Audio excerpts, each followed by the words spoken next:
The doctor, who calls himself the Body Whisperer, sits in stunned silence as the young women he abused are shouting out to the world, Larry Nassar is a monster. The more than 250 survivors of the Predator have been waiting for this moment, his sentencing.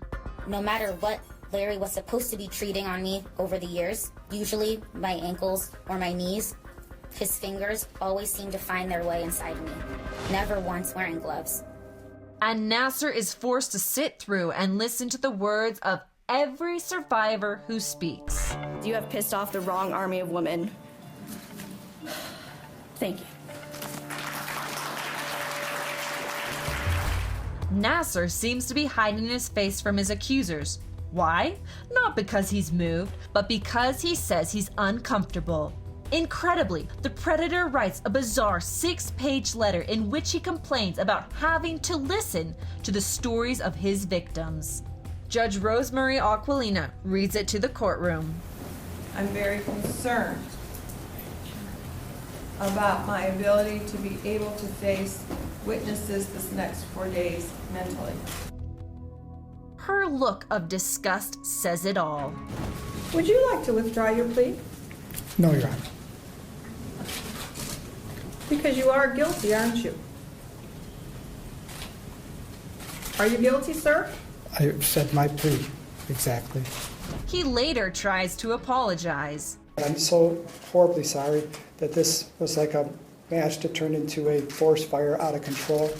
And I pray the rosary every day for forgiveness for I want them to heal. I want this community to heal. But his woe is me apology seems to fall on deaf ears.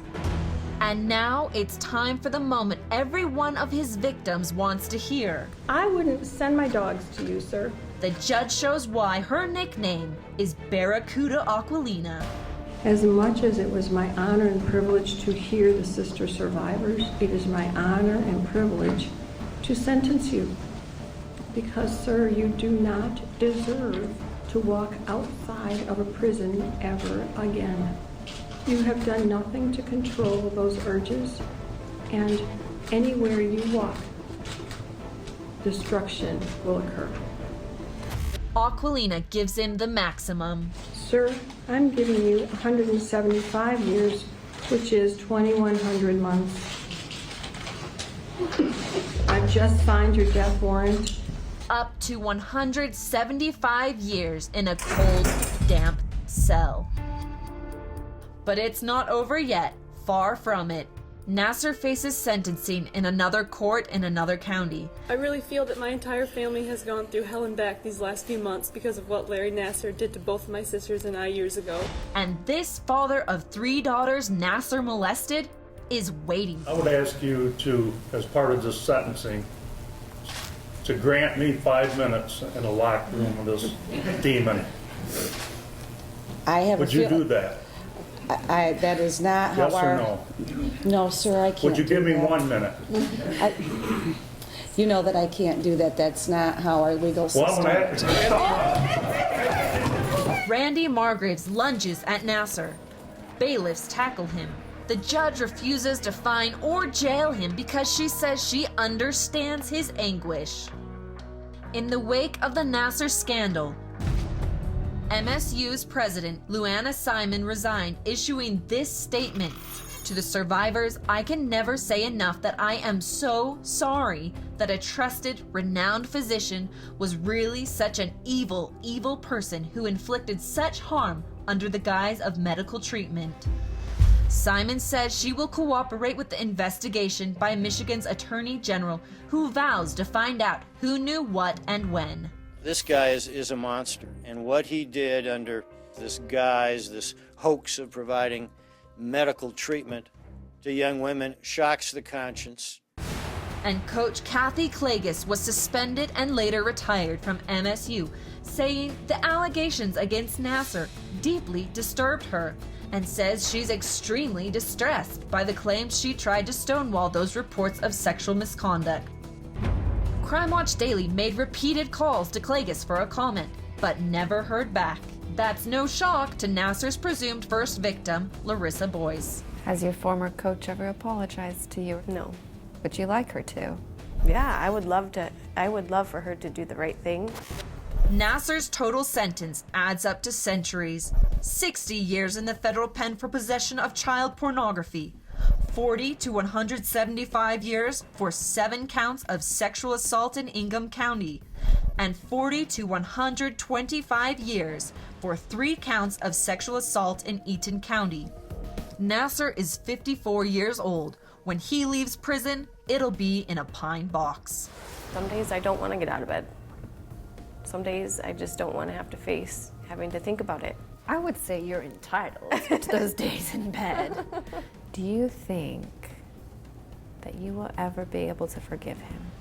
Do you think there's anything he could do to gain your forgiveness? There's nothing that he could say to me for me to forgive him. People say, like, forgive and forget. If I have to forgive him, sure, but I'm not going to be able to forget about it.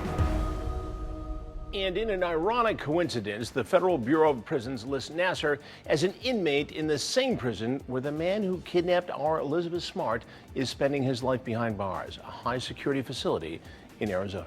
But the legal fallout is far from over. He's now facing civil lawsuits from his victims, and the organizations and institutions he was associated with are as well. So what happens next? We have brought in Crime Watch Daily legal contributor Misty Maris to break down some aspects of the story. Misty, thanks for being here. Thank you. How long do you think these civil suits play out? This is going to be years and years. Civil cases are about damages. You also have 2 other civil actions, one against Michigan State and one against US Gymnastics. Now, they have separate defenses, separate legal arguments. Michigan State is a state university, so there are certain defenses such as governmental immunity, which means that the standard is a little bit higher. It's not negligence, it's recklessness, deliberate indifference.